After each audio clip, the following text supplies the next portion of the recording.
The last time we saw a great warrior laid low, his limbs swollen, and his body rendered powerless, we could not help but wonder, what had gone so terribly wrong?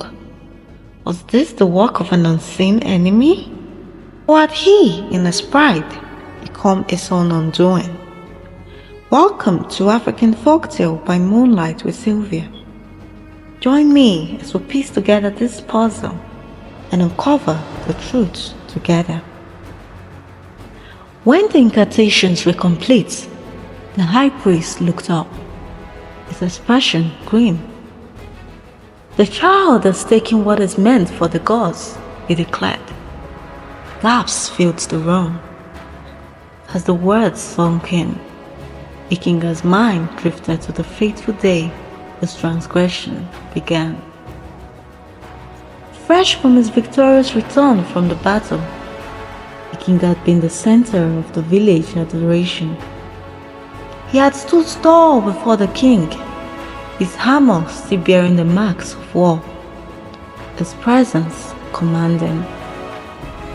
During the feast held in his honor, the air buzzed with celebration, laughter, songs, and the aroma of roasted meats. Yet, Nkinga's appetite craved more. Rising to his feet, silencing the revelry, he raised his goblet high. "I have conquered the land that the king desired," he declared, his voice brimming with pride. "I deserve to die like the gods. Bring me the forbidden meal." The room froze. The king's expression darkened, his staff of authority thudding against the ground. "You dare speak of that which belongs to the gods?" the king thundered. "You may have returned the hero Nkinga, but even heroes are not above the laws of the divine." But Nkinga would not listen. Watching for a moment when no one was looking, he slipped away into the forest to hunt the forbidden meal.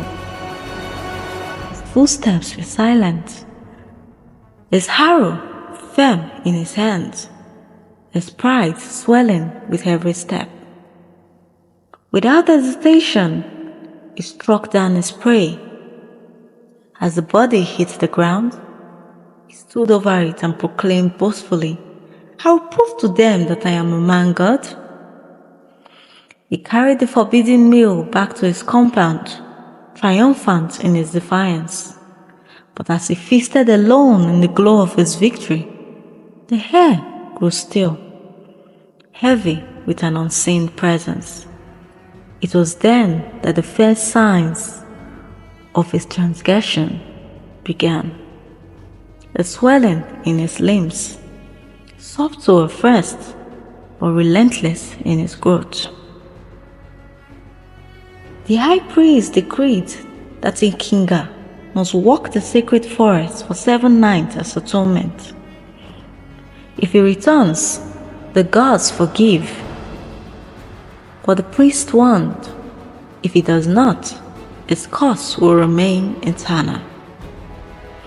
The next morning, Nkinga was prepared for his journey. The high priest handed him a staff and herbs, saying, "Speak no words, touching nothing but the head, and place your offering at the altar. Only then will you find peace." Nkinga entered the forest, the air heavy with judgment. Whispers of unseen spirits mocked him as he dragged himself through the dense thickets. For 6 nights he wandered, each step heavier than the last. On the 7th night, he arrived at an ancient stone altar. Collapsing before it, Nkinga whispered to the gods, "I am but a man, blind to your law." He placed his mother's necklace on the altar, something more precious to him than anything. The 8th day, The village was steeped in uncertainty. The sun climbed higher, but there was no sign of Nkinga. Whispers spread like wildfire. The gods have claimed him, some said with finality. He got what he deserved, others murmured coldly. Only a few remained by his family side, offering quiet words of comfort.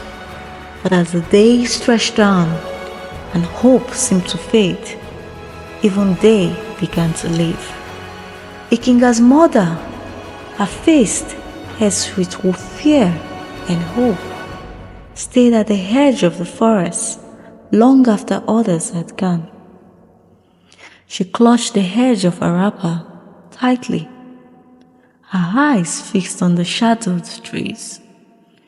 The forest was silent.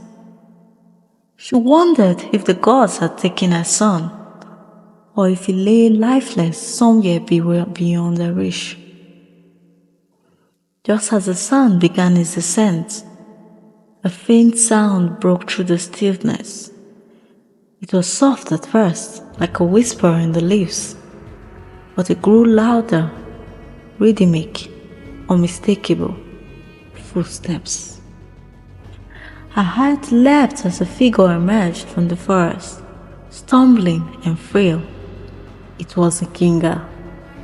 His once proud shoulders were stooped, his frame gaunt, but the swelling was gone. He fell into his mother's arm, trembling but alive. The village gathered again, their silence heavy with horror and shame.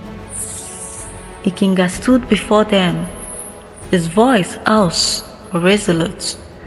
"The gods have forgiven me," he said, "but they have taken my strength as a reminder." From that day on, Nkinga became a quieter man, no longer a warrior.